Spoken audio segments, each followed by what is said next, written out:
বন্ধুর ছেলে, আব্দুল সামাদের ছেলে, রফিকুল নাম। দেখি তো ওরা কি করে এখানে। আসেন। হ্যাঁ চলেন যাই দেখি এরা কলেজ বাদ দিয়ে এখানে কেন, এরা তো কলেজ ফাঁকি দিয়ে আসছে।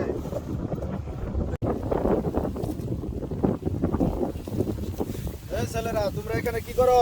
আঙ্কেল এখানে এই বাইস্তা তুমি এখানে কি করো? তুমি কলেজ বাদ দিয়ে এখানে কেন? কলেজে থাকতে সবসময় ঘুরে ঘুরে জায়গা পাইছি তো এখানে বসে। এ বাংলা খাইতে রে। এই বেটা কি কস? আঙ্কেল বোতল ফেলা। তোমরা এখানে কলেজ ফাঁকি দিয়া এখানে বৈশা নিরাপত্তা জায়গায় তোমরা ঘুরতে আসছো, ভালো কথা। তোমরা এখানে বৈশা কেন এই বাজে জিনিস কি করতেছো? তোমার বাবার কাছে তোমাকে নিয়ে যাবো। না আঙ্কেল সরি পুলিশ আঙ্কেল আসবে না।